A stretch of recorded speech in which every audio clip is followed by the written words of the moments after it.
महाभारत के पर्वों के विषयों का संक्षिप्त वर्णन। उग्र शिवाजी कहते हैं, अस्त्र शस्त्रों के सर्वोपरि मर्मज्ञ भीष्म पितामह ने 10 दिनों तक युद्ध किया। आचार्य द्रोण ने 5 दिनों तक कौरव सेना की रक्षा की।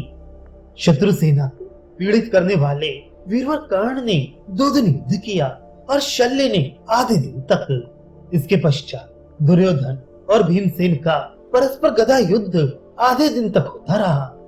18वां दिन बीत जाने पर रात्रि के समय अश्वत्थामा, कृतवर्मा और कृपाचार्य ने निशंक सोते हुए युधिष्ठिर के सैनिकों को मार डाला।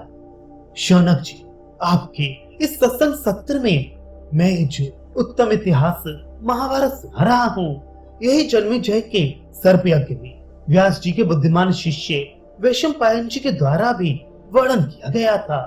उन्होंने बड़े बड़े नरपतियों के यश और पराक्रम का विस्तार पूर्वक वर्णन करने के लिए प्रारंभ में पौष्य, पौलम और आस्तिक इन 3 पर्वों का स्मरण किया है।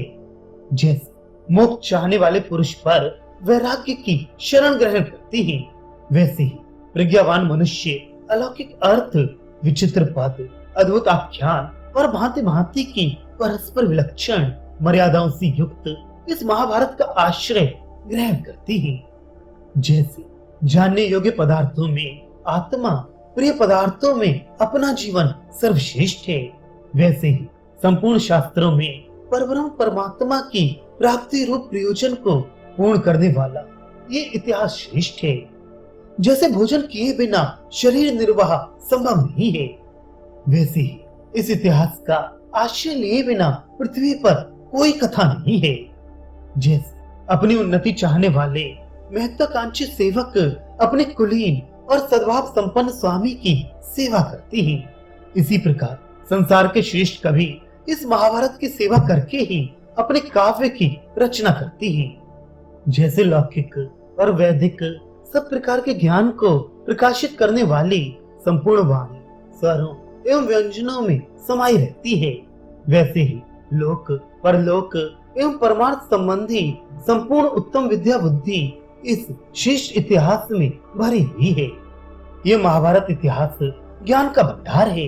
इसमें सूक्ष्म सूक्ष्म पदार्थ और उसका अनुभव कराने वाली युक्तियां भरी हुई हैं। इसका एक एक पद और पर्व आश्चर्यजनक है, तदय भेदों के धर्म में अर्थ से अलंकृत है।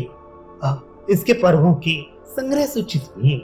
पहले अध्याय में पर्वानुक्रमणी है और दूसरे में पर्व संग्रह। इसके पश्चात पौष्य, पौलौम, आस्तिक और आदि अंशावतरण पर्व हैं। तदनंतर संभव पर्व का वर्णन है जो अत्यंत अद्भुत और रोमांचकारी है। इसके पश्चात जतुग्रह अर्थात लाक्षा भवन दाह पर्व है। तदनंतर हिडिम्बवध पर्व है, फिर बकवध और उसके बाद चैत्ररथ पर्व है। उसके बाद पांचाल राजकुमारी देवी द्रौपदी के स्वयंवर पर्व के तथा क्षत्रिय धर्म से सब राजाओं पर विजय प्राप्ति सूचक वैवाहिक पर्व का वर्णन है। विदुर आगमन, राज्यलंब पर्व, तत्पश्चात अर्जुन वनवास पर्व और फिर सुभद्रा हरण पर्व है। सुभद्रा हरण के बाद हरण पर्व है, पुनः खांडव दाह पर्व है, उसी में मय दानव के दर्शन की कथा है। इसके बाद क्रमशः सभा पर्व, मंत्र पर्व, जरासंध वध पर्व और दिग्विजय पर्व का प्रवचन है। तदनंतर राजसूय, अर्गावी हरण और शिशुपाल वध पर्व कहे गए हैं। इसके बाद क्रमशः द्यूत एवं अनुद्यूत पर्व है। तत्पश्चात वन यात्रा पर्व तथा कृमीर वध पर्व है। इसके बाद अर्जुनाभिगमन पर्व जानना चाहिए और फिर कैरात पर्व आता है, जिसमें सर्वेश्वर भगवान शिव तथा अर्जुन के युद्ध का वर्णन है।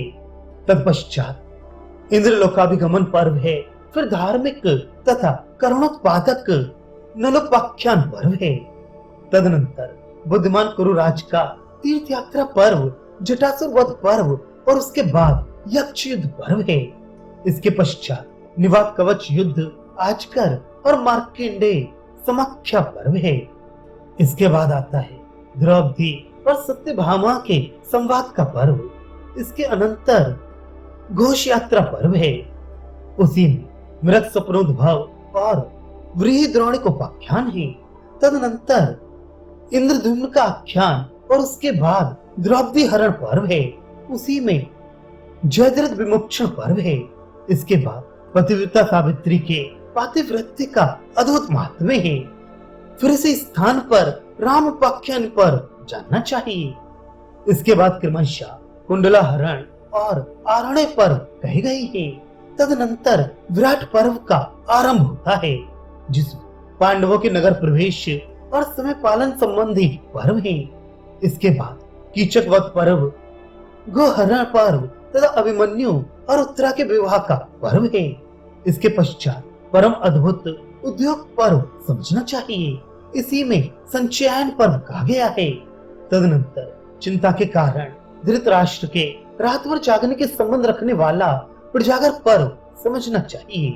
तत्पश्चात ये प्रसिद्ध सनत सुजात पर्व है, जिसमें अनंत गोपनीय अध्यात्म दर्शन का समावेश हुआ है। इसके पश्चात यान संधि तथा भगवत यान पर्व है। इसी में मातली का उपाख्यान, गालव चरित्र, सावित्र, वामदेव तथा वैन्य उपाख्यान, जामदगन्य और षोडश राजिक उपाख्यान आती हैं।